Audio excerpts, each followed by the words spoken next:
Bonjour à tous et bienvenue à un autre épisode de Ces deux-là. Ces deux-là, c'est nous, Joël et Raoul. On est deux entraîneurs et sportifs amateurs qui se sont rencontrés dans le milieu de la course à pied à Montréal. On vous présente un balado qui parle entre autres d'activités physiques, qui nous permet de partager ensemble et avec des invités sur les modes de vie actifs et toutes les passions en fait qui nous font vibrer. Donc aujourd'hui, on a un épisode dans un super milieu enchanteur. C'est le Riverside Terrace à Montréal.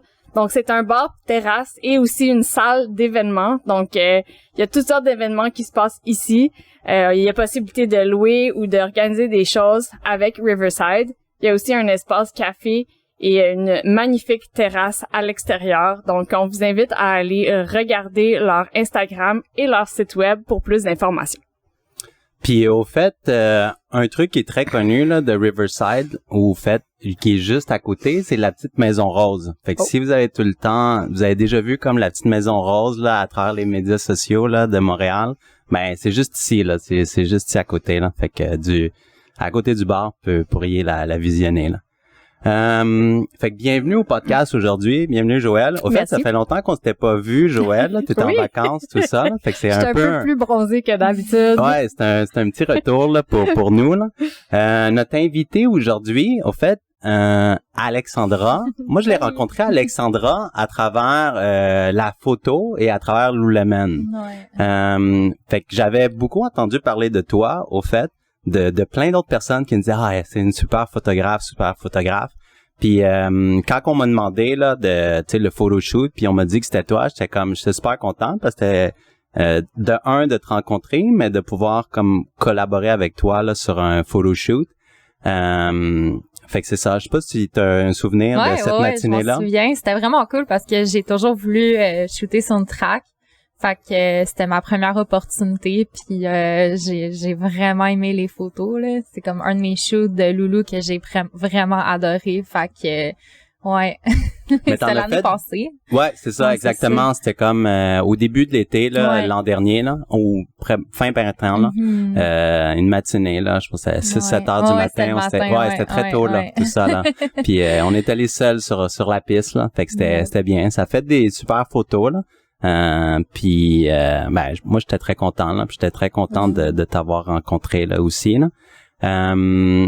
Puis toi t'as fait d'autres photoshoots, right, pour Lululemon? Ouais, c'est vraiment drôle parce que maintenant je suis rendue ambassadrice, mais c'est comme j'ai fait full circle dans le sens que j'ai travaillé longtemps avec Loulou en tant que photographe, fait que je faisais tout le branding, les photos d'ambassadeurs. Il y a encore des ambassadeurs que on fait comme Laval avec Ariane, que j'ai fait son premier photoshoot ever qui était il y a peut-être 10 ans là. Fait que c'est vraiment cool de pouvoir revenir.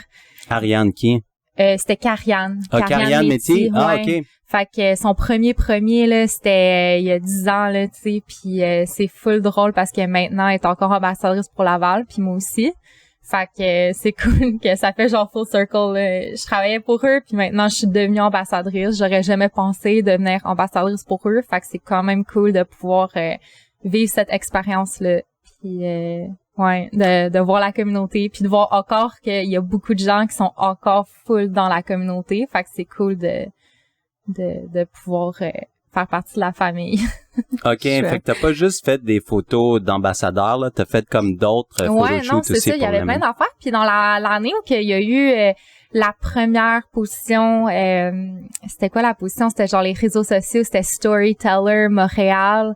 Là, ça date de vraiment longtemps, ils ont plus le poste, mais c'est moi qui ai été la première à avoir ce poste-là, fait qu'à le faire. Là. Fait que je m'occupais de tous les réseaux sociaux de la région de la province de Québec. Fait que c'était vraiment cool. Puis après ça, je suis partie à mon compte en photo. Fait que j'ai pas resté trop longtemps. Je savais que je voulais faire ça temps plein, que je voulais faire plus de mandat photo. Fait que je suis partie à mon compte. L'équipe, ils savaient là, que j'allais éventuellement partir. Fait qu'on est parti sur un bon pied. Puis j'ai dit que je voulais juste focusser sur de la photo temps plein. Puis c'est ça. Ouais. Wow. Ouais. Moi, je te connais un petit peu moins. En fait, c'est la première fois que je te rencontre.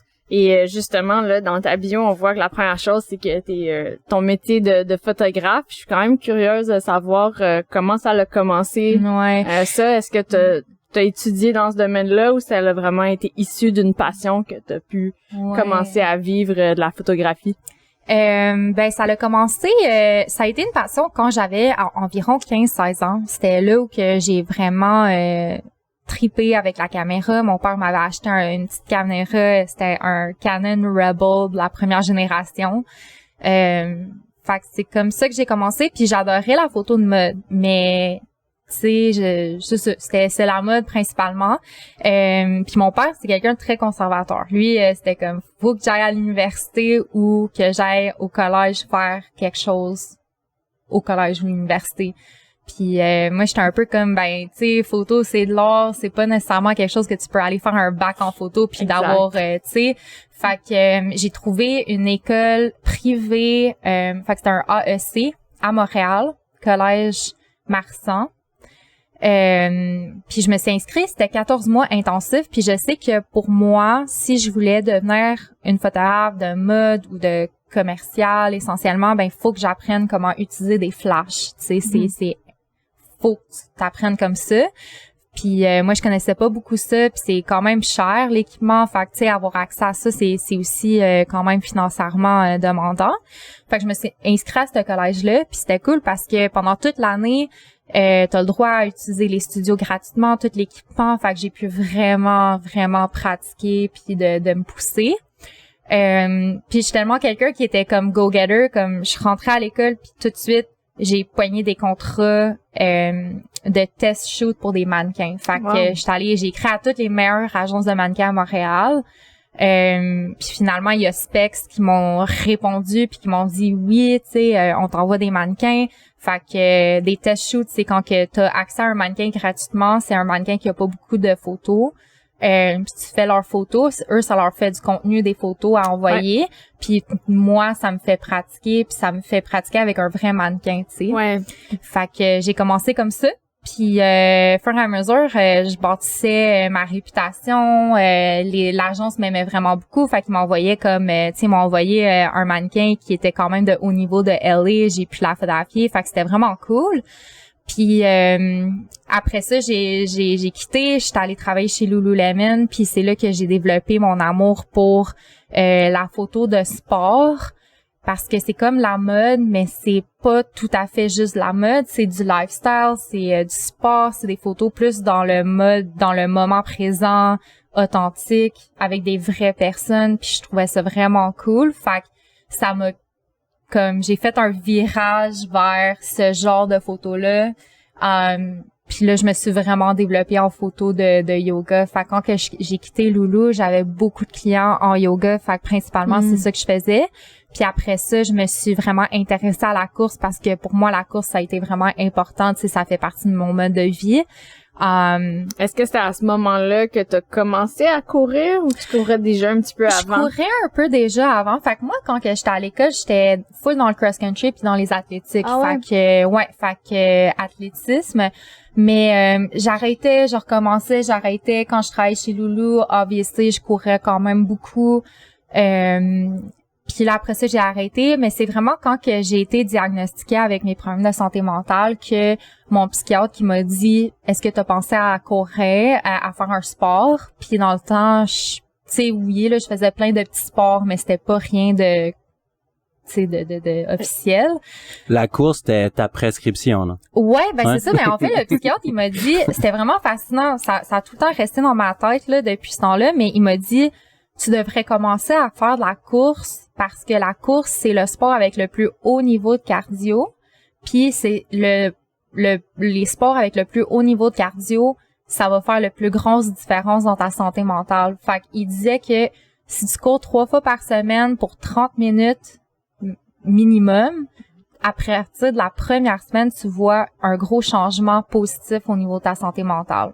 Fait que ça m'a comme débloqué de quoi, puis là j'ai commencé à courir, puis dans le temps j'avais déménagé à Sainte-Adèle, fait que c'était juste des sentiers, fait que j'ai juste couru en sentier, puis ça faisait comme l'aspect de nature therapy, mais aussi la course. Fait que, ouais, c'est là que j'ai vraiment commencé. Fait que ça fait à peu près 10 ans que je cours vraiment beaucoup, là.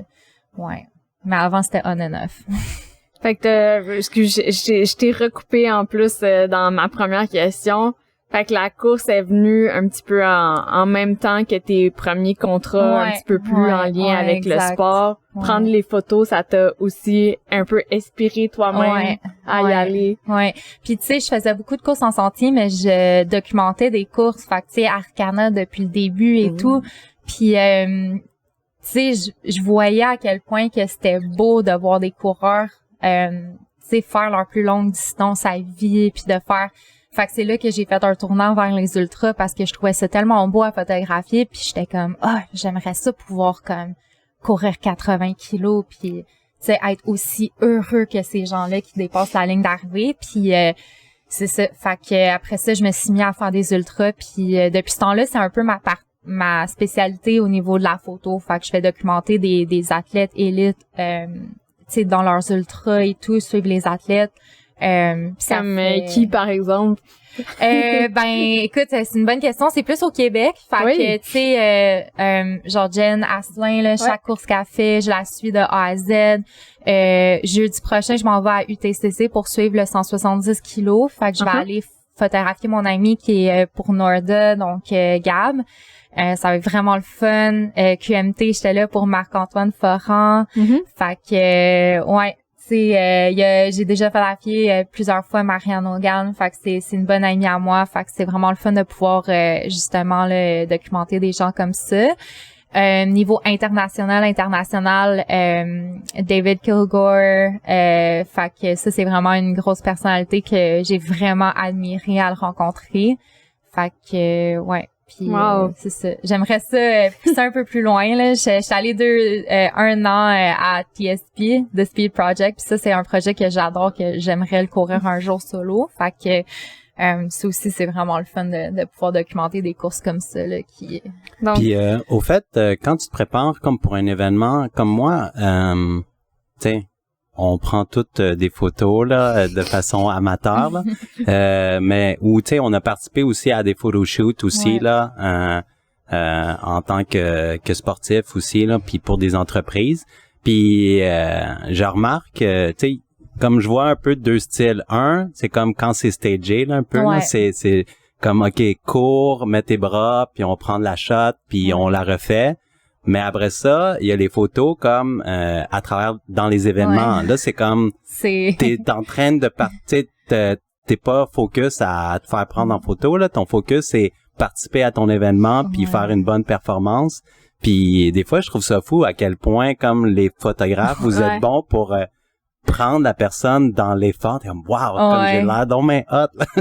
C'est vraiment dur. Puis tu sais, moi, j'adore ça. Moi, c'est vraiment ma spécialité, là.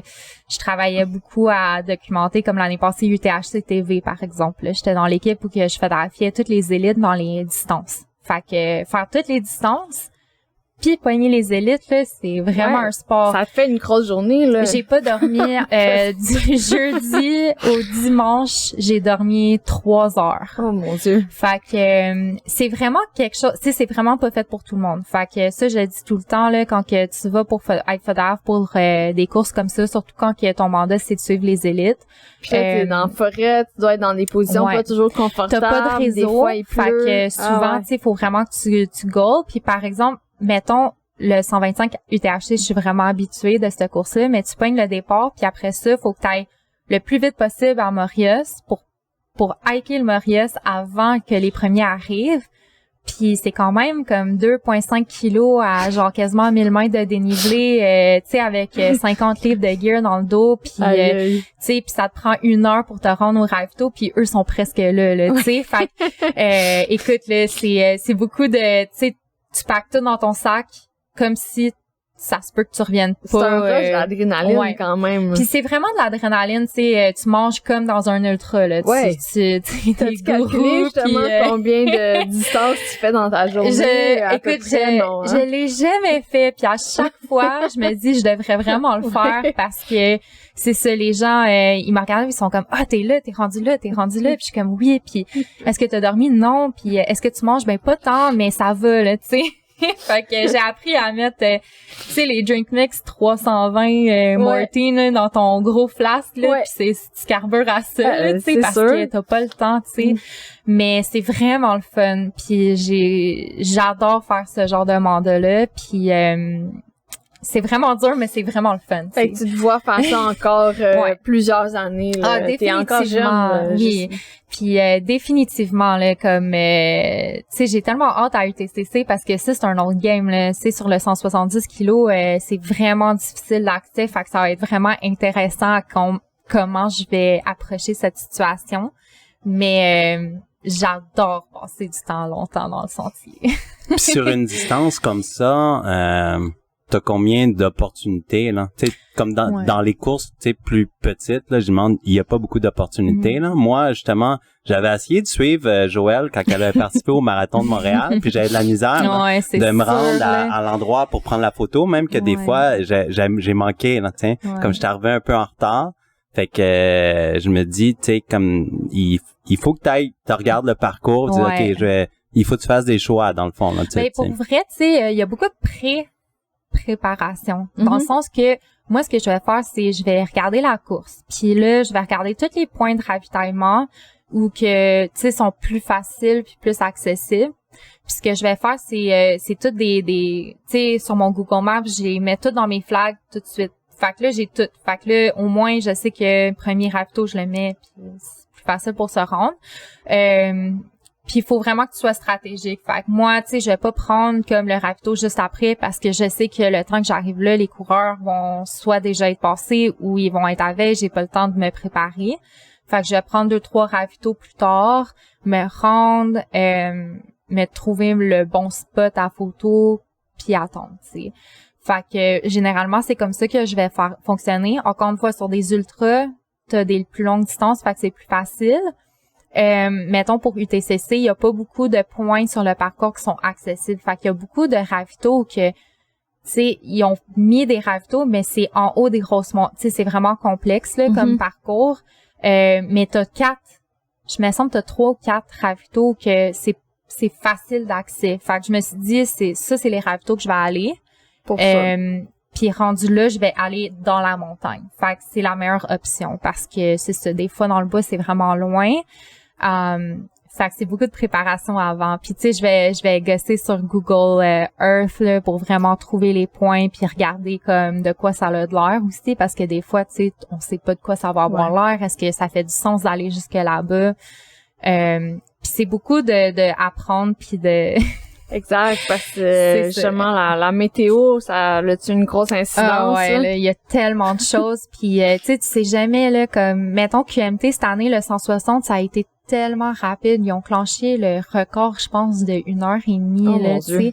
Puis c'était tellement rapide puis même les coureurs élites, ils étaient comme oh my god, c'est vraiment rapide là, tu sais.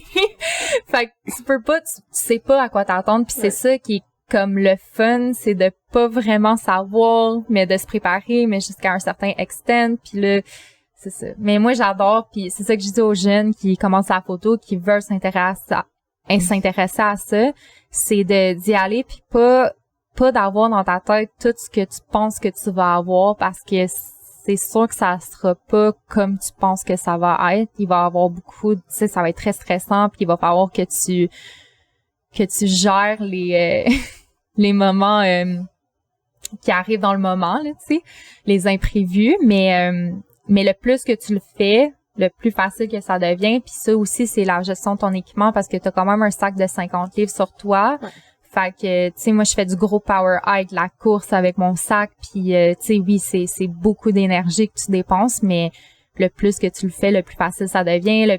Le plus que tu le fais, tu réalises quel gear, qu'est-ce qui est le plus important, c'est quoi laisser derrière. Donc, un super parcours par Alexandra pour tout ce qui est la profession de photographe. Là, c'est vraiment intéressant de comprendre l'envers du décor parce que c'est ça, quand t'es coureur, c'est pas la chose auquel tu penses. Puis comme Raoul disait tantôt, tu vois les photos, tu dis « Oh wow », mais tu penses pas à tout ce qui s'est passé pour que la personne puisse te prendre en photo. Moi, souvent, je suis comme « Hey, il me semble... » J'ai été sur le même coin de rue, j'essaie de prendre la même, mais comme ça sort pas pareil. Ouais. Mais c'est ça, c'est de la pratique. Puis pour vrai, là, c'est, tu sais, les photographes, c'est un art. C'est un artiste. Fait que, tu sais, on sait automatiquement, le plus que tu pratiques, le plus que tu connais ton angle. Puis moi, j'arrive dans un spot puis je sais exactement ça va être quoi mes settings de caméra. Mais quand j'ai commencé, non. Tu sais, il fallait vraiment que je pratique, que je fasse des tests. Mais maintenant, tu sais, j'arrive là puis je suis comme, OK, je sais que ça va être ISO 800, 2.8, tu sais. Fait que, c'est ça. Mais c'est un art, tu sais, on est des artistes, on est là pour créer des images, puis pas des images basiques que, tu sais, qu'on retrouve un peu partout. Tu sais, on veut vraiment créer quelque chose. Ben, moi, en tout cas, je veux créer quelque chose qui est différent, que, tu sais, les gens, ils vont regarder puis ils vont être comme, wow, ça, c'est vraiment une nice photo, là. C'est pas juste une photo d'un élève qui monte en montagne, mais, tu sais, il y a des jeux de flash. Une émotion, tu sais, vivre un petit moment de la course avec l'athlète, là. Puis, tu sais, souvent, moi, je vais publier les photos avec les standings tout de suite sur mon cell. Puis je me le fais dire à chaque course que je vais, tu sais, les gens, ils me suivent pour ça parce qu'ils voient, moi, je suis plus, tu sais, c'est drôle parce que QMT, tout le monde jokait puis était comme, Alex, là, est meilleur que le site, là, de tracking, là, tu sais, parce que je publiais, je suis comme, OK, le premier est arrivé, là, fait que là, tout le monde suivait puis était comme, oh my god, puis fait que, mais moi, j'adore ça, faire ça, fait que pour moi, tu sais, ça fait partie de l'expérience puis je trouve ça juste vraiment le fun. Là. La communauté est insane. Fait quand t'es là pour faire des photos de athlètes qui font leur but, leur rêve, leur distance, où ils viennent pour le podium, c'est vraiment excitant de pouvoir documenter ça puis leur donner des souvenirs. Vraiment, c'est fou.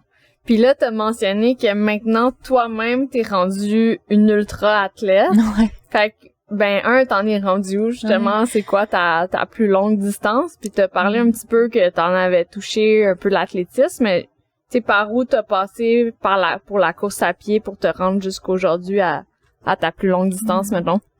Ben là, moi, ma plus longue distance, c'était, je sais pas si vous connaissez le Runaround. Oui! Ouais, fait que je l'ai fait cette année en solo. Oh! Fait que c'était le 125. Wow! Puis moi puis Emma, on est les deux premières femmes ever de faire le parcours en tant que femme, là. Tu sais, fait qu'on a pu vraiment ouvrir les portes pour les femmes. C'était vraiment cool. Félicitations pour de vrai. Merci. Je savais pas qu'on était les premières. Ben en fait, j'ai su après que je me suis inscrite, puis je trouvais ça vraiment cool. Ben ça me faisait premièrement capoter qu'il y ait aucune femme qui se sont essayées. Mais quand on l'a complété, il y avait beaucoup de femmes qui m'ont approché pour me dire wow, merci, j'ai vraiment le goût de m'essayer l'année prochaine. Puis tu sais, c'est tout à fait atteignable.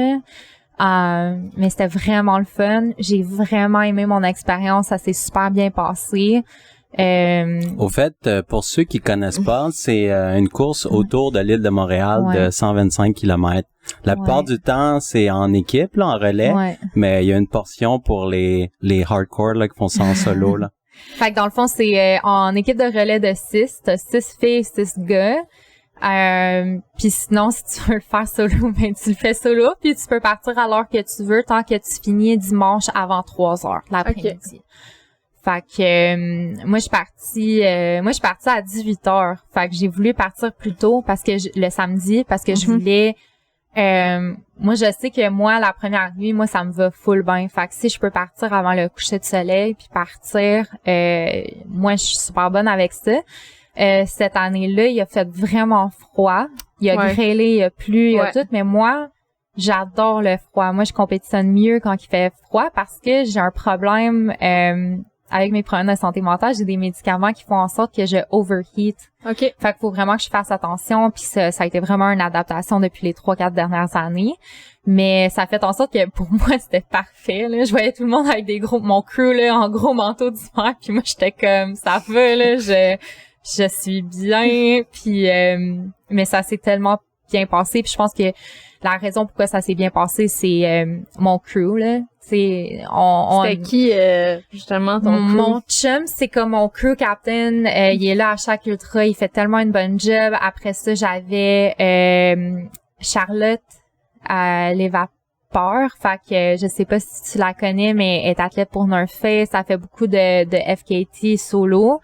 Elle a fait la portion de nuit. Elle est venue courir avec moi. Fait qu'elle m'a pacé de minuit à 6h du matin. Cool. Puis c'était vraiment le fun, là. On riait, on jasait. C'était vraiment le fun. Après ça, j'avais un autre crew qui sont arrivés parce que notre char est mort en face de la prison à 2h du matin. Fait qu'on a dû faire remorquer notre char à Sainte-Adèle. Puis mon chum était avec quelqu'un d'autre. Fait qu'ils ont pris un taxi pour aller jusqu'au CLA. C'est genre l'autre bord de la ville, oui. pour aller chercher son char, revenir ici, à la prison, restocker les trucs. Puis pendant ce temps-là, moi, je suis partie avec Charlotte. On est juste partis. Puis on savait pas combien de temps qu'on allait faire avant d'avoir le queue. Fait qu'elle, elle a juste mis toute la bouffe, de l'eau dans son sac. Puis on est comme partis. Puis finalement, 2 heures plus tard, ils sont revenus, mais on était vraiment corrects. Fait que c'est ça. Puis là, le matin, on avait un autre crew. Fait qu'on avait le morning crew. Fait que je savais qu'à 9h du matin, j'allais avoir mes pacers de fin. Fait que je courais tout seul de 6h à whatever, là, à 9h. Puis à 9h, j'avais 2 de mes bonnes amies qui sont dans mon club de course dans les Laurentides qui sont venus me pacer. Puis je savais que quand j'allais arriver à ce point-là, puis j'allais les voir, j'allais finir pour vrai parce que c'est le dernier stretch. Ah, wow. Fait que, tu sais, ça te remonte le mental, t'es comme, oh yes. Puis là, les derniers 5 kilos, ça a été vraiment difficile. Je pense que c'est là que je commençais à être vraiment fatiguée. Mais tu vois, j'avais plein de gens, là, le dernier kilo, il y avait comme la gang de CLA qui sont venus me trouver. J'avais plein d'amis, fait que j'ai fini avec toutes mes amies, puis wow. C'était vraiment cool, fait que c'était ça a pris combien de temps, tout et pour tout? Je voulais le faire avant, je voulais le faire en dedans des 24 heures, je l'ai fait en 22 heures. Wow! Fait que, ouais, un pace de 8:30. Fait que, ouais. Hey, c'est non, en tout cas, personnellement, j'ai pas encore, comme cette année, je me suis, le week-end prochain, je vais essayer de faire comme 90 km dans une journée, mais ça va être, moi, ma longue distance. Puis, tu sais, pour vrai, dans ces situations-là, faut juste que tu y ailles pour le fun. Oui. Puis, le plus gros, tip que je peux donner aux gens qui se font des grosses distances, c'est de commencer tout de suite à manger à partir du premier 30 minutes. Parce que les années d'avant, quand je faisais des ultras, j'attendais après 1 heure parce que, tu sais, je viens de commencer, j'ai pas tant faim, puis tu bunkes. Tu bunkes essentiellement, là, tout de suite au départ. Fait que là, depuis 2 ans, là, que chaque 30 minutes, à partir du premier 30 minutes, je mange, puis je vois une énorme différence, puis ça va bien, là. Tant que tu manges, ça va full bien. Ça fait du sens. La littérature va dans ce sens-là. De souvent, les gens, c'est ça. Le problème, c'est qu'ils mangent pas. Tu sais, un bout, ils arrêtent. Tu sais, parce que c'est normal. Ça devient dur, mais ce genre d'effort-là, c'est pas un moment où t'es supposé écouter ta sensation de satiété. Ça a plus rapport, là. C'est un effort constant. Il faut que tu nourrisses cet effort-là. T'as pas le choix. Ça fait du sens. C'est quoi les autres astuces, là, à date? Je t'écoute, là. J'entends, OK, avoir des gens qui viennent te pacer dans certaines sections, là, où j'imagine avoir un bon crew puis une bonne nutrition, là, c'est tellement avoir la la clé, nutrition, là, puis la respecter comme dès le début. Nutrition, ça ressemble à quoi pour toi, là? Ben, c'est ça, moi, tu sais, j'ai eu beaucoup de problèmes dans le passé avec trouver ce que j'aimais beaucoup, là, surtout dans les longues distances. Pour vrai, là, j'adore les calories liquides, là. Fait que Mortine, pour moi, là, avoir les grosses calories liquides dans mon eau, ça a vraiment fait une différence. Puis après ça, il y a certains clés, là. Fait que, mettons, je pense que c'était à 10h30 du soir, c'était comme mon souper. Fait que on s'assurait que c'était un ravito, que je m'assisais puis je mangeais de quelque chose. Souvent, quand que j'arrête, j'aime ça manger quoi de salé. Fait que pour le soir, j'adore les sushis. Oh, wow. C'est des sushis, du IGA, là. Comme, c'est malade parce que c'est salé, c'est des carbs puis du protéines, c'est ça, ça marche bien. Puis tu vois, à 6h du matin, c'était un déjeuner. Fait que je voulais un café chaud. Ça, c'était super important. Je voulais m'asseoir puis prendre mon petit café du matin. Puis pour vrai, ce qui m'a sauvé, c'était le bol de céréales. D'habitude, je mange jamais des bols de céréales, mais tu vois, là, le lait froid, là, ça m'a vraiment fait du bien. Puis dans la nuit, j'avais des ramen. Les ramen, je trouve ça super parce que c'est comme un bouillon chaud, salé, tu sais. Fait que je mangeais un peu de ramen, puis j'y vais. Puis sur moi, j'ai souvent des bonbons. Fait que, genre, oui, j'aime beaucoup les Barzac, comme, tu sais, les fruits, mais ça, quand même, ça devient cher, là. Je sais pas, mais moi, quand que je dépense pour un ultra, là, je pense que ça me coûte comme 300 pièces de bouffe, là. Tu sais, ça revient cher. Fait que, faudrait que tu deviennes ambassadrice pour Exact. C'est ça. Mais là, fait que c'est là, le truc. Ouais. Fait que là, j'ai quelques petits Barzac, mais je vais compenser avec des bonbons du dépanneur, comme des Fuzzy Peaches. Pour moi, ça marche super bien, là. Tu sais, j'ai ça dans ma veille. Je sais que si je prends 3 par heure, ça va, là. Tu sais, je rentre dans mes calories. Fait que c'est ça. Mais aussi, je me fie aussi sur les ravitaux, là, tu sais, dans les ultras, là, si je vois, j'arrive au ravito puis je vois que, wow, il y a des grilled cheese pis tout, tu sais, pis ça me tente de manger ça, je vais manger ça. Fait que je me trosse beaucoup dans le moment, qu'est-ce que j'ai le goût de manger. Puis c'est pour ça qu'avoir un bon crew, c'est vraiment important parce que, mettons, à un ravito, je dis, j'ai vraiment le goût de manger des sushis. Ben là, le prochain ravito, mon chum va s'assurer d'avoir ça sur place. Fait que, c'est cool, ça. Puis la gestion, mettons, des douleurs puis des blessures, ça s'est passé comment? Est-ce qu'il y en a eu ou il y a pas eu d'embûche là-dessus? J'ai pas eu d'embûche. Moi, pour vrai, je suis tellement habituée de faire des ultras comme des 100 kilos et tout en sentier, puis c'est vraiment long. Puis tout le monde me disait, le runaround, ça va être vraiment dur sur les chocs sur le corps parce que là, t'es sur la route. Sur l'asphalte. Fait que moi, je m'attendais que ça soit difficile sur mon corps.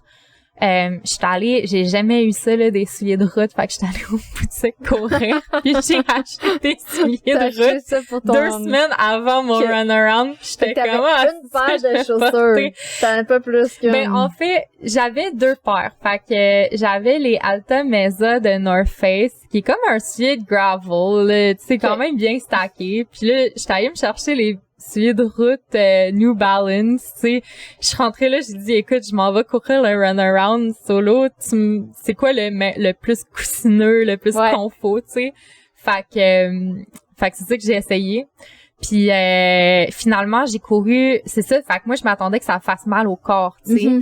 Puis, j'ai couru non-stop les premiers 80 kilos, puis ça allait tellement bien, pas de douleur, pas rien. Arrivé aux 80 kilos, je me suis forcée à changer mes souliers juste parce que je me suis dit, peut-être que si je continue, je vais me blesser. Fait que je les ai changés, mais j'avais pas besoin de les changer. J'ai pas eu de douleur, pas pantoute, ça m'a pas affecté. Le choc, ça m'a vraiment surpris. Pour vrai, là, comme je m'attendais que ça soit mal, mais non. Le seul moment, c'était quand je suis arrivée au CLA. Je suis allée m'asseoir, c'était la première fois que je m'assoyais, tu sais. Puis je me suis assise comme 5 minutes, il y a quelqu'un qui m'a donné une grosse canette de bière. Premièrement, j'étais comme non, là, genre, tu me donnes une grosse canette comme ça va, mais genre je veux juste quelques petits sips, mais je boirai pas ça en ce moment, là, tu sais. Puis là, j'ai voulu me lever parce que la première équipe à relais sont arrivés puis j'étais pas capable. Genre mon corps a shut down complètement puis j'étais pas capable de me lever. Il me fallait de l'aide à marcher jusqu'aux douches du CLA puis je me suis douchée mais je pouvais pas lever ma jambe genre. Oui, c'était tout engourdi là, c'est là que c'est ça là, mon corps a juste comme OK, t'as fini puis c'est là que j'ai eu mal. Puis la première nuit, c'est chaque fois là quand tu fais un ultra là, la première nuit là, c'est comme si tu viens de te faire frapper par un autobus, comme tu peux pas bien te placer, j'étais pas bien. Tout est inflammé en fait, je peux bien imaginer. Ça t'a pris combien de jours comme t'en remettre maintenant? J'ai eu beaucoup de la misère au retour de celui-là, c'est la première fois que j'ai eu un gros misère à me remettre, pas physiquement ça m'a pris peut-être une semaine. OK. Mais mentalement, honnêtement, puis c'était la première fois que ça m'a aussi frappé comme l'épuisement. J'avais de la misère à juste me lever pour aller faire mon café. C'était un exploit pour moi là. Comme fait que tu sais, j'ai fait une déficience en fer. J'ai repris des pilules de fer. Ça m'a pris 2 mois là. Me remettre mentalement. Quand même. Tu sais, courir un 5 kilos. J'étais capable de faire mes clubs de course, mais ça m'a tout pris pour courir, tu sais, 5 à 10 kilos. Fait que oui, c'était plus long. Là, je te dirais, juillet, là, c'était là que j'ai repris, je me sentais en forme comme comme j'étais avant, là. Okay. Fait que ça a été long, celle-là. Mais d'habitude, ça me prend 2 semaines. OK. Celle-là, ça a été exceptionnel, là. Fait que faut vraiment que t'écoutes ton corps. Puis, tu sais, faut pas que tu recommences trop vite. Moi, j'ai déjà fait, je vois beaucoup de gens qui font cette erreur-là. Tu sais, ils vont courir un ultra, puis, tu sais, une semaine plus tard, ils se sentent ils sont en forme, fait qu'ils recommencent à courir. Mais là, les périostites, puis les blessures embarquent. Puis c'est super important de te donner au moins 2 semaines off, là, de pas de course, là. Tu sais, moi, c'est ça. C'est 2 semaines off, complètement. Puis après ça, je recommence tranquillement à faire des petites courses. Ouais. C'est un bon truc parce que je pense qu'il y a beaucoup de gens, en fait, là, ils se fient ils regardent beaucoup les élites puis pas justement la personne, le coureur moyen qui est aussi capable de parcourir les mêmes distances que les élites. Puis je pense que il y a certains élites à certains niveaux que oui, eux autres, ça fait tellement longtemps puis leur corps est tellement habitué à faire ces volumes-là qui effectivement ils récupèrent plus vite. Mais c'est c'est très réaliste de penser que 2 semaines au moins. Tu peux te sentir bien. Oui. Mais même si tu te sens bien, tu veux pas tomber dans le surentraînement, puis c'est là qu'après ça ton corps il est plus bien, puis ton mental il est pas là, puis j'en vois souvent, surtout mes amis, que ça fait 2 ans qu'ils courent, puis là ils sont accros aux ultras, fait que là ils vont, puis là après une semaine ils sont je suis bien, puis ils recommencent à courir, puis finalement ça bloque là, tu sais. Fait que c'est important de te donner le temps.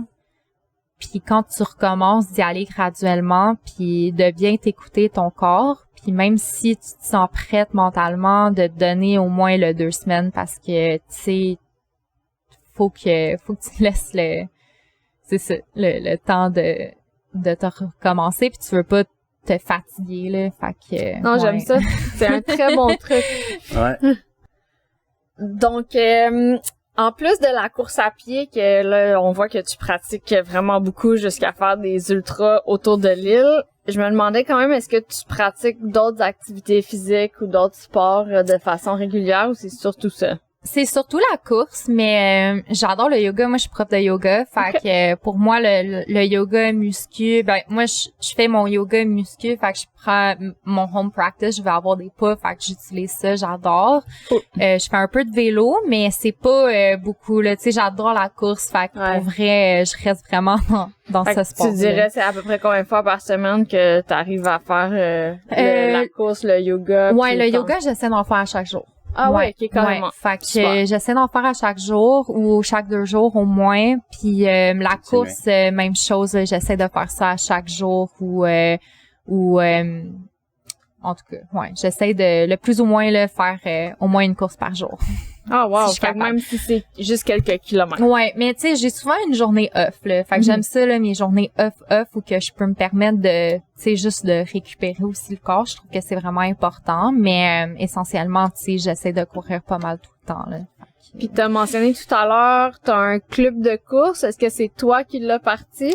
Ouais, fait que on est comme le premier club de course dans les Laurentides. Honnêtement, les Laurentides, c'est encore un peu nouveau dans la course. En fait, il y a beaucoup de gens qui courent. Moi, je courais beaucoup en sentier avant, mais c'est quand même tu sais, il y a moins de communauté parce que c'est le nord où les gens sont un peu plus indépendants. Fait que je courais tout le temps tout seul. Puis je m'associe avec le Haut Lodge. Fait que le Haut Lodge, je les connais depuis le début. C'est un super beau café boutique. Puis on vend des trucs de course en sentier. Fait que ça a été jasé en 2020. Il y avait comme un boost de course en sentier. Et il y avait beaucoup de monde qui ont déménagé dans le nord de la ville. Fait que ça fait en sorte qu'on se faisait beaucoup demander est-ce que vous avez un club et tout. Puis on en a commencé, fait qu'on est sur notre 3e année. On court les mardis matins. Les mardis matins, c'est comme un coffee run. Fait que le café est gratuit, on peut profiter. C'est un peu plus mollo. Puis les jeudis soirs, on est tout le temps en sentier. Fait qu'on fait un sentier différent dans les Laurentides à chaque semaine. Ça permet aux gens de découvrir des nouveaux sentiers. Il y a beaucoup de gens qui viennent de déménager, fait qu'ils viennent puis ils trouvent ça cool de découvrir différents endroits. C'est ça fait 3 ans là qu'on est là. C'est vraiment cool parce qu'il y a des gens qui, par exemple, on a Jerry qui est dans 50aine là, puis lui a commencé avec le club, il a trouvé ça tellement dur, puis maintenant aujourd'hui c'est UTFS, puis il est là, puis il est en train de faire un 50 kilos, fait que c'est vraiment cool de voir les gens de notre club, un genre de zero to hero. Ouais, là, tu sais, fait que c'est vraiment inspirant, puis c'est cool de pouvoir voir les gens se mettre dans ces distances-là. Puis Ça fait en sorte qu'on crée une communauté. Puis maintenant, Absolument. t'as le 6am qui vient aussi dans l'île Nord. Fait que c'est cool de pouvoir voir que ça grossit, là. Donc, ouais, on partage, je pense, cette passion-là. Puis Raoul et moi aussi, on a chacun nos clubs de course respectifs pour des raisons semblables. Ouais. Puis si les gens ils veulent trouver puis venir participer, comment est-ce qu'ils peuvent retrouver? On a un groupe Facebook qu'on dit l'horaire à chaque lundi. Fait que c'est le O-Lodge Running Crew, mais on a aussi sur Instagram le O-Lodge Trail Crew qui est vraiment facile, tu peux aller suivre, puis on met les publications le jour même des sorties. Fait que c'est vraiment les deux endroits qu'on publie. Fait quoi. OK, super. Fait que allez voir ça, le O-Lodge Running Crew. Je sais pas si toi t'avais une autre question, sinon il y a un sujet dont on voulait discuter en fait avec toi. Quand on va voir sur ton profil, ta page Instagram, tout ça, il y a un lien pour un court-métrage super intéressant qui s'appelle Resilient. Puis finalement c'est pas toi qui l'as produit, mais t'es plutôt on va dire le sujet et ça porte sur la santé mentale. T'en as parlé un petit peu tout à l'heure. On voit que t'es habitué d'en jaser. Est-ce que tu peux commencer peut-être par nous dire comment est-ce que c'est arrivé ce court-métrage-là, qui a eu l'idée, puis comment ça s'est passé pour toi faire partie du vidéo? Fait que pour ceux qui me connaissent, tu sais, moi j'ai quand même une grosse présence sur les réseaux sociaux au niveau de la santé mentale. Fait que je suis avocate en santé mentale. Je trouve que c'est vraiment important d'en parler parce que moi, quand j'ai été diagnostiquée, on n'en parlait pas beaucoup. C'était vraiment méconnu et j'avais vraiment de la misère à avoir un support puis de l'aide médicale autant que sociale. Donc, c'est ça, j'en parlais beaucoup. Puis il y a 2 vidéastes qui m'ont écrit, donc Caleb et David, qui cherchaient un sujet à documenter, puis ils m'aimaient beaucoup. Fait que on a fait un Zoom, on s'est jasé. Je savais que mon histoire avait le potentiel de pouvoir être un court-métrage. Je me suis déjà fait demander dans le passé, mais fallait que ça soit bien fait. Puis fallait que je sois en confiance aussi avec les gens qui allaient le faire. Puis aussi que ça sorte pas comme un film que les vidéastes le font pour leur portfolio puis pour être famous, si on veut. Fallait vraiment qu'il y ait de quoi de social, là, dans le sens que ça peut vraiment aider des gens dans le besoin. Fait que moi, je leur ai dit, j'étais comme, je veux que le film soit gratuit, que on puisse pouvoir vraiment aider à avoir des ressources dans le film aussi pour comme aider les gens dans le besoin. Eux, ils étaient 100% on board. Fait que ça leur a pris comme 2 ans à faire. Sont venus plusieurs fois chez nous, des semaines, sont allés à UTCC avec moi pendant la course. Puis c'est ça, dans le fond, le film a super bien été réagi. On a eu 2 viewings à Montréal, conférences. Depuis que le film est sorti, je donne des conférences dans des écoles aussi pour faire regarder le film, puis parler de justement la santé mentale, puis où qu'on peut aller pour avoir de l'aide. Puis on a gagné le Miles Trials Film Festival, qui est un gros film festival de course à l'international, mais qui est à New York. Fait qu'on a gagné dans notre catégorie. On est allé à New York pour aller chercher notre prix. Fait que c'était vraiment cool pour ça. On a été dans un festival à LA aussi. Puis dans le fond, on a gagné la Racine d'or au Québec pour la meilleure film de trail de l'année. Fait que ça a été vraiment bien vu. Je suis vraiment contente. Tu peux nous parler un peu comme de façon abrégée du contenu là, du film là. Fait que dans le fond, c'est ça, c'est pour jaser de mes problèmes de santé mentale. Fait que moi, je vis avec de l'anxiété généralisée sociale. J'ai du stress post-traumatique puis une dépression chronique. Puis ça parle un peu de mon parcours, comment que j'ai été diagnostiquée, puis les points difficiles. Ça parle aussi de suicide parce que j'ai passé par là, donc quelques fois. Fait que c'était quand même un sujet très, très sensible, mais qui est vraiment important parce que, essentiellement, là, 1 sur 4 au Canada vivent avec des problèmes, avec des pensées suicidaires. Puis c'est fou, je pense qu'en moyenne, là, t'as 2 à 3 suicides par nuit à Montréal. Oh mon Dieu. Que c'est vraiment crazy, mais on n'en parle pas parce qu'on a peur, c'est flou. Ouais. Fait que, tu sais, le film va aborder ça, quand même assez léger, mais faites attention si jamais vous avez des triggers. C'est quand même un trigger warning film. Puis c'est ça. Puis dans le fond, il me suit dans l'ultra. Fait que parce que pour moi, la course ultra, pourquoi j'aime tellement ça, c'est que ça met mon mal dans différents endroits. Fait que oui, c'est un très gros exploit mental. Tu sais, souvent les gens ils vont dire les ultras c'est plus mental que physique, mais absolument. pour moi c'est l'inverse.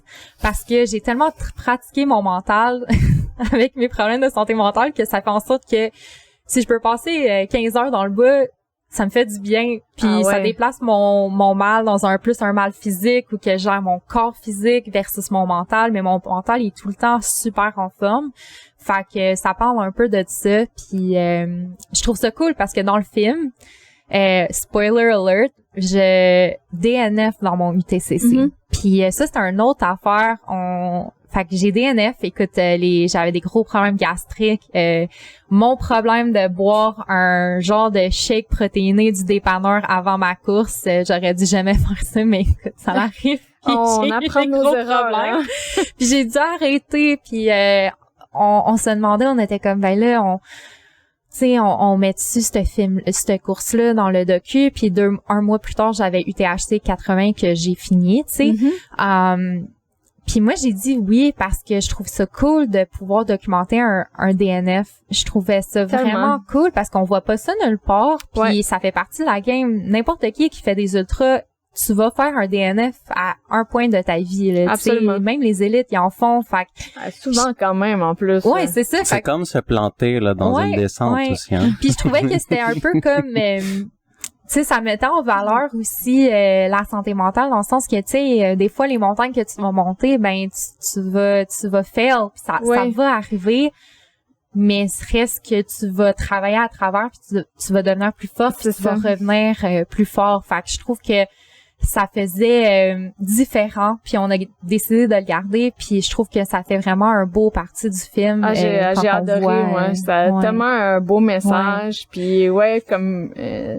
c'est comme tu dis, c'est sensible, mais c'est quand même, c'est comme un petit baume sur le cœur. Regardez ça, c'est très humain, puis je pense que tu le rappelles là, à quel point on finalement on pense qu'on est tout seul, mais on est tous un petit peu pareils à différents moments. Les vidéastes là, hands down là, ils étaient tellement bons, professionnels. Il y avait des moments où que tu sais, ils étaient passés une semaine, puis tu sais, c'est ça aussi, là, à chaque jour, je me réveille, je sais pas si ça va être une bonne journée ou une mauvaise. Fait que, tu sais, il y avait une journée où ça allait pas, puis ils voulaient venir filmer, puis finalement, ça a pas marché. Fait que, tu sais, ils ont resté dans leur van aménagé une journée complète à rien faire parce que moi, j'étais pas prête. Fait que, tu sais, c'était vraiment cool de pouvoir voir à quel point que eux ils ont travaillé fort sur ça, puis qu'ils ont eu la reconnaissance qu'ils méritent aussi, là, parce que c'est tellement bien fait, c'est beau, c'est cinématique, c'est... Les images sont superbes. J'espère qu'on le vend à tous les auditeurs ou ceux qui écoutent le podcast. Ben, on le vend, mais c'est gratuit. C'est gratuit. Ouais, c'est gratuit.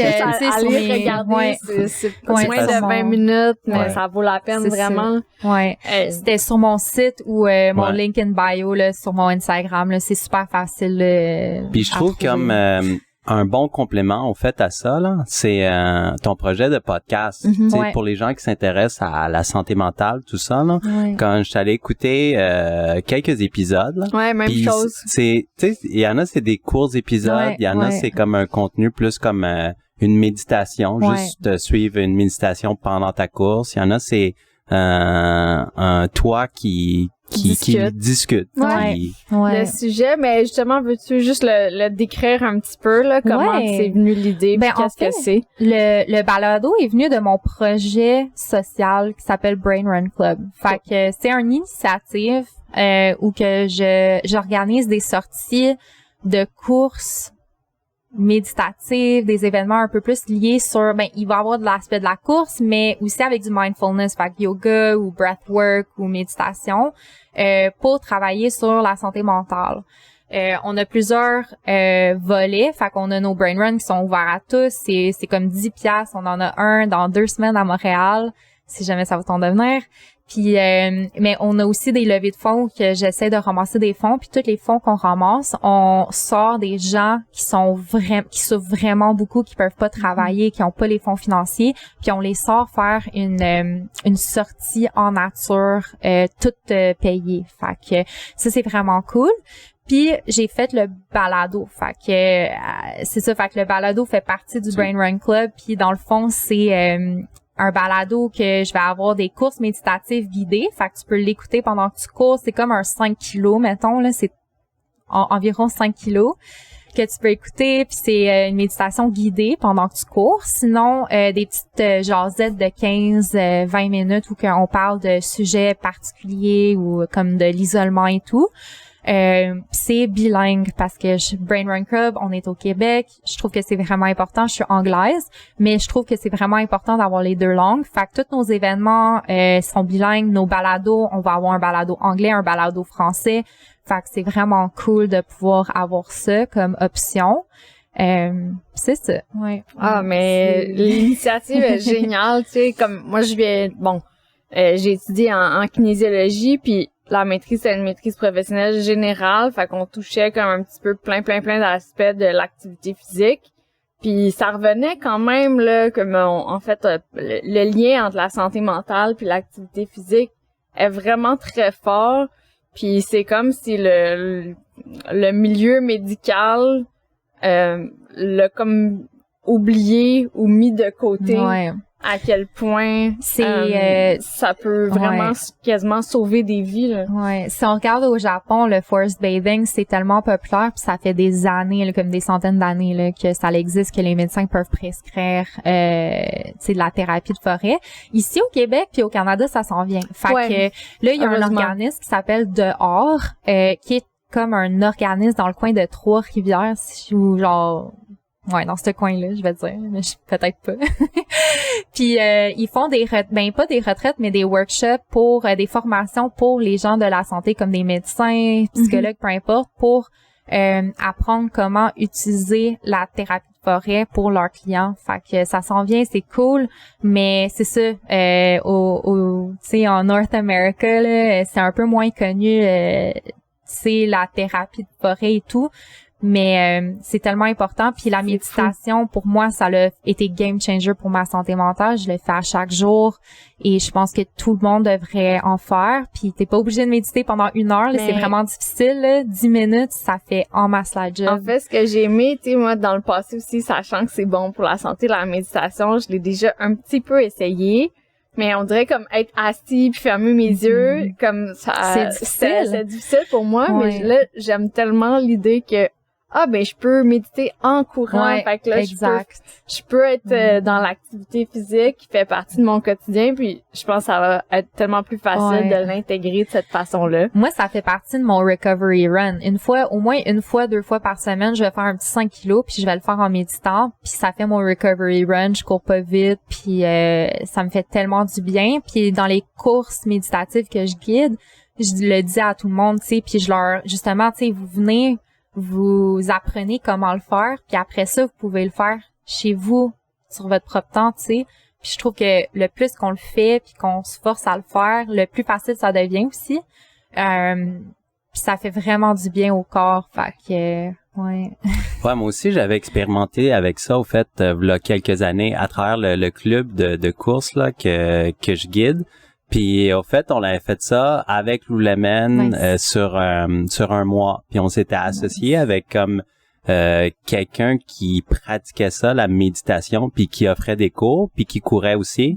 Fait que je l'avais invité à venir, puis on avait testé plusieurs méthodes. Je disais je sais pas qu'est-ce qui va fonctionner avec les coureurs. Fait qu'on va essayer comme une petite méditation comme avant de partir courir. Après ça, on essayait des trucs pendant l'effort, puis après ça, on essayait des trucs comme on faisait l'effort, on arrêtait comme à mi-chemin, on faisait puis on a comme tout testé là. Puis ça a été comme 50-50, je dirais là, tu sais, comme c'était pas winner pour tout le monde. Il y en a qui accrochaient, il y en a qui accrochaient pas là, tu sais. Comme moi j'ai un peu de difficulté là tout ça, mais je pense que ça dépend un peu, je pense comme ton tempérament là aussi là, puis tout ça là, tu sais. c'est ça, parce qu'il y a beaucoup de gens qui pensent que la course, tu sais, moi, je m'en vais courir, faut que je m'entraîne et tout. Fait que, tu sais, il y a une différente mentalité aussi à ce niveau-là. Mais je trouve que c'est aussi de la pratique. Comme, tu peux jamais juste passer de 0 à 100. Tu vas aller faire une méditation guidée de 1 heure, puis c'est sûr que tu vas te tanner. Puis c'est pour ça que je dis que quand tu commences à méditer, tu le fais 2-3 minutes. Puis après ça, tu vas à 10 minutes, puis 15, puis 20, puis... Tu sais, fait que c'est important d'y donner du temps, tu sais. Fait que les premières fois que tu le fais, oui, des fois, ok, ouais, c'était cool, mais tu sais, j'ai pas tant cliqué, puis là, tu le refais, puis tu sais, à fur et à mesure. Un bon test pour les gens qui sont moins dans ce mindset de méditer, mais c'est de faire des courses en nose breathing. Fait que moi, j'apporte ça, cette technique-là, dans mes méditations en course. Puis c'est juste une course que tu vas faire en zone 1 parce que faut que tu respires puis t'expires par le nez, fait que ça devient un autre game. Mais c'est une forme de méditation. Oui, parce que t'es concentré sur comme l'air qui rentre, puis quand tu commences, tu sais, t'inspires par le nez, tu expires tranquillement par la bouche, puis éventuellement quand t'es capable de le faire les deux, ça va.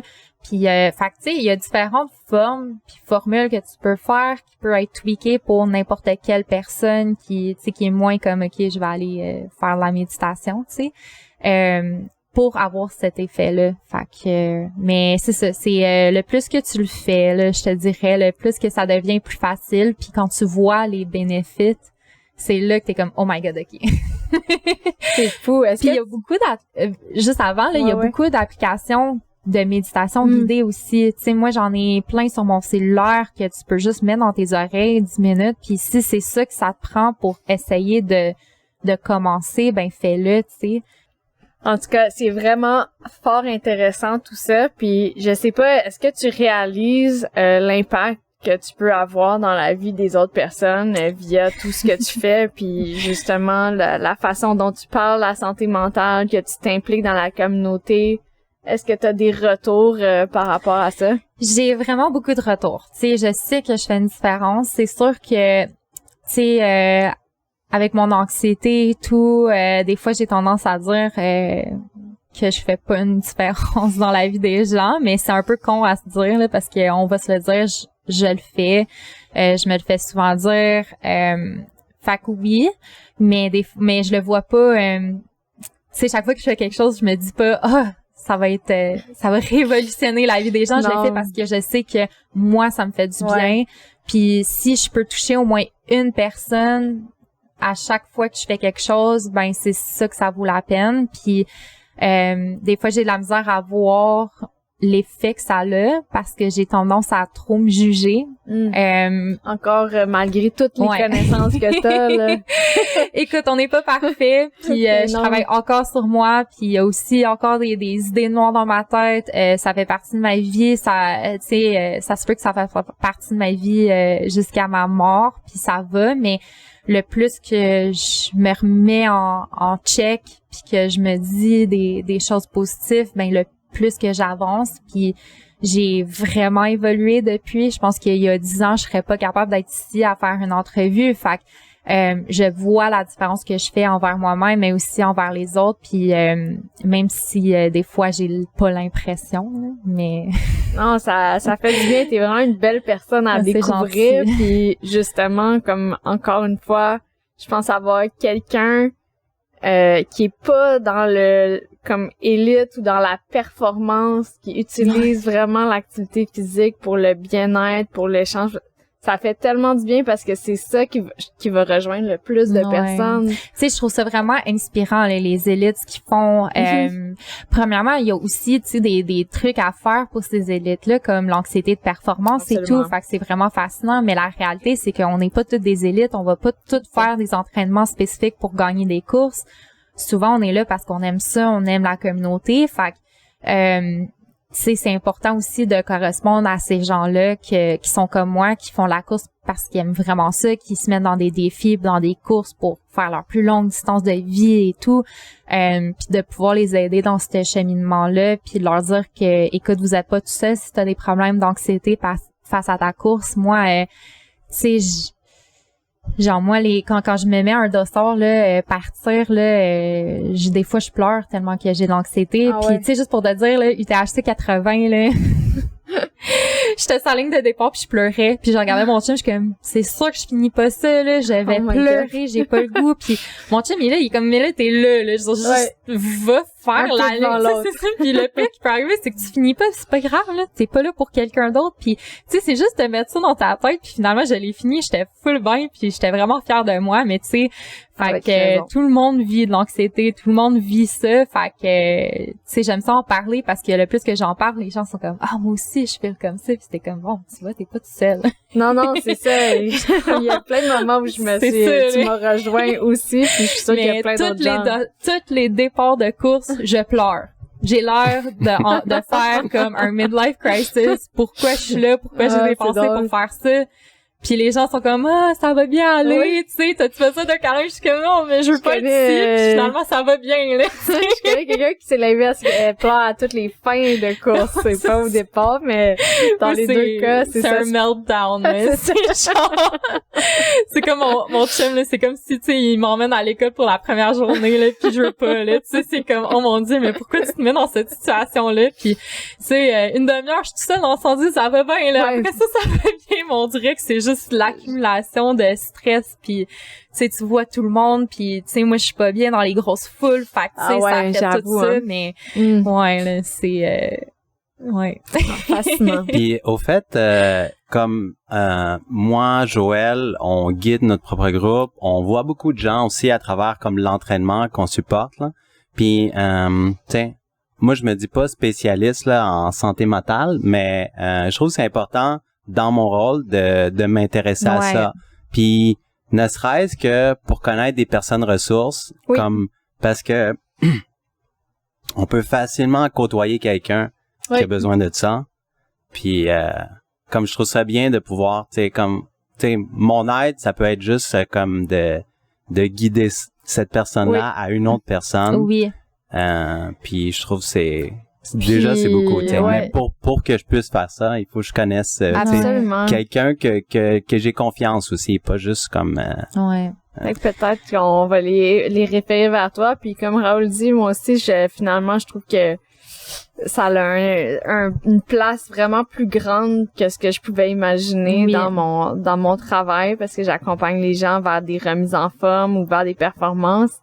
Puis finalement, je me rends compte que souvent, ils ont plus besoin juste d'être compris à la base. Tu sais, on parle d'inclusivité. Ce qui est super important, c'est de comment adopter des clubs et tout pour être inclusif. Puis l'inclusivité, c'est pas juste avec le genre ou la race de la personne, mais ça va aussi dans les problèmes de santé mentale. Tu sais, il y a certaines personnes que les bruits vraiment forts comme gueuler là, ça va les affecter dans du stress post-traumatique. Moi, ça m'affecte. Fait que juste être conscient que des fois dans ton groupe, ça se peut que t'aies des gens qui vivent avec ces situations-là puis qui sont trop gênés d'en parler, mais de juste avoir ça en conscience pour comment être inclusif aux autres. Par exemple, tu sais, les gens qui ont beaucoup de anxiété sociale, mais souvent ils vont pas parler dans les groupes, ils vont pas socialiser. Fait que si tu vois quelqu'un qui est un peu à part ou qui est gêné, juste d'aller les voir comme un à un là, pas tu sais les point out là, mais tu sais juste aller les voir puis dire hey tu sais comment tu trouves ça le club, est-ce que ça va, puis tu sais juste faire du small talk comme ça fait en sorte qu'ils se sentent un peu moins seuls puis moins stressés. Puis sinon tu sais il y a certaines personnes qui vont être vraiment tu sais vraies, tu sais ils vont venir te voir dire hey moi je vis avec n'importe quel problème, j'ai besoin de ça. Fait que c'est juste être vraiment à l'écoute de ça, mais aussi de pas mettre des gens dans le spotlight non plus. Tu sais, des fois, moi, je vois ça dans des entraînements d'intervalle, puis tu vois quelqu'un qui fait pas nécessairement l'exercice comme il faut, puis que là, le coach va aller lui jaser, puis vraiment y parler, mais en avant de tout le monde, puis que là, ça la rend vraiment malaisée. Moi, ça m'a déjà arrivé, j'ai déjà vu ça arriver à des gens. C'est peut-être pas la meilleure option, c'est juste de te le dire dans ta tête. Peut-être que la personne, elle veut pas être... Peut-être je vais juste aller la voir à la fin du cours pour lui dire « Hey, aujourd'hui, j'ai vu que t'as fait ça. Peut-être essaye ça, ça va être mieux dans ton... » Tu sais, fait que c'est juste d'avoir ces perspectives-là. Puis un organisme qui est vraiment le fun à Montréal, c'est Humain avant tout.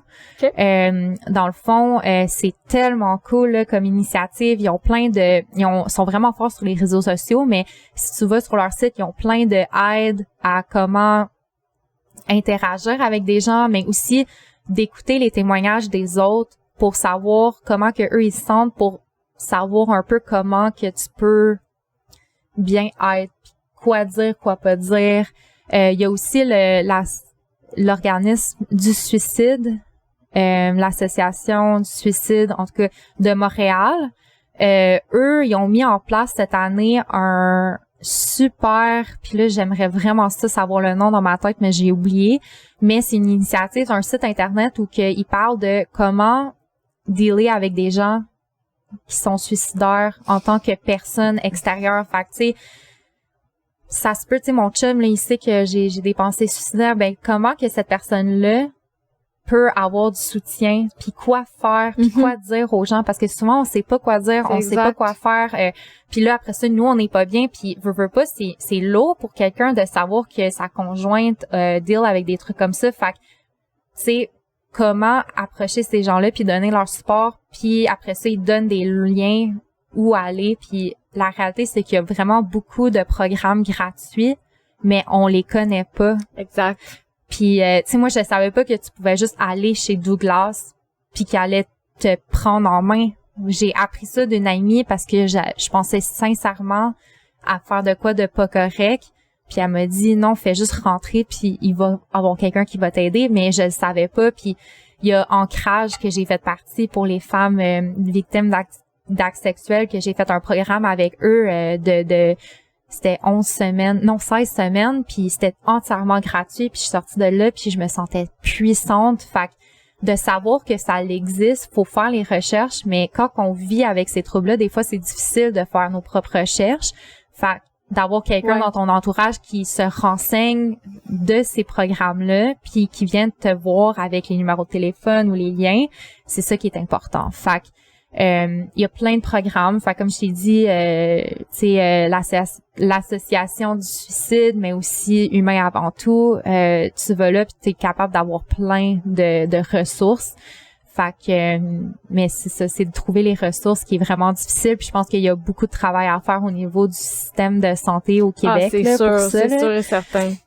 Mais Même voir des psychiatres et tout, c'est vraiment compliqué. Fait que je pense qu'il y a beaucoup de travail à faire, mais il y a déjà beaucoup de programmes mis en ligne. Là. C'est juste d'en parler puis de faire les recherches. Ouais, exactement. Ce que tu fais finalement, c'est vraiment dans le sens pour aider les gens. Puis justement, je t'écoute parler, puis je trouve ça tellement impressionnant parce que ça se voit que t'as pris les moyens pour t'en sortir puis pour aller mieux. Puis non seulement t'as pris les moyens, mais t'as décidé que t'allais justement comme aider les autres personnes autour de toi. Là, c'est vraiment tout à ton honneur. Ça prend du temps. Puis ça, c'est une autre chose. Si tu vois quelqu'un qui struggle beaucoup, tu peux pas les pousser à forcer à chercher de l'aide. Il va y avoir un moment où ils vont être tannés, puis là, ils vont avoir besoin d'aide. Mais de l'avoir in the back burner, là, puis là, le jour que la personne est genre, OK, là, je suis vraiment prête à arrêter de souffrir, là, j'ai vraiment besoin d'aide, au moins, tu vas les avoir déjà, là, les contacts, fait que, mais tu sais, ça m'a pris vraiment longtemps depuis que je suis jeune que j'ai été diagnostiquée, fait que ça m'a pris jusqu'à 21 ans avant de vraiment prendre l'aide, là, puis travailler sur moi, puis ça va être un travail sur moi pour le restant de ma vie, mais, tu sais, je suis vraiment contente d'être là, puis je suis contente d'être ici en vie parce qu'il y a quelques années, j'aurais pas pensé que je serais encore ici. Fait que c'est vraiment cool. Puis c'est ça que je dis aux gens, je suis comme pour vrai, si moi j'ai été capable d'en sortir, toi aussi, n'importe qui est capable. Tu sais, faut juste que t'ailles la foi en toi de pouvoir avoir de l'aide, puis après ça va venir, mais ça sera pas facile, puis c'est ça que je dis à tout le monde, tu vas pas guérir, tu vas juste devenir plus résilient pour passer à travers. Fait quand tu vas avoir des épisodes, ben tu vas savoir les outils à quoi faire pour aller mieux, puis ça va être mieux. Tu vas te sentir plus forte. Puis c'est ça le but. Fait que,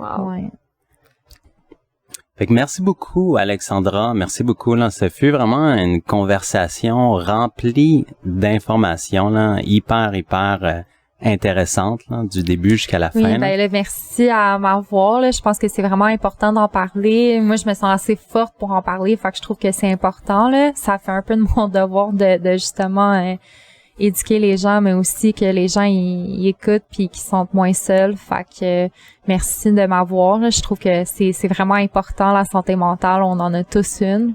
Exact. En ont tellement. Moi, je voulais te remercier pour le temps que tu as pris d'avoir partagé avec nous. Puis c'était vraiment un plaisir de te rencontrer. On va réutiliser ces notions-là pour nous, pour notre travail. Puis les auditeurs aussi, je suis sûre qu'ils vont pouvoir aller chercher un petit peu plus d'outils grâce à toi. Yes. Puis aller suivre Alexandra. Ouais, puis si jamais vous avez des questions, je suis un open book, j'aime vraiment ça aider les gens, fait qu'hésitez pas à m'écrire là. Je suis quand même assez présente sur les réseaux sociaux. Mais j'ai aimé aussi quand on a parlé au début de la photographie là, de façon générale, puis la photographie lors des événements, tout ça là, comme tu sais. Bref, j'ai aimé comme ta perspective là par rapport à ça aussi là, puis comme ça me donne peut-être des idées là pour le futur là. Yes. Absolument. Un gros merci, un privilège. Merci à vous tous. Merci. Bye, à la prochaine.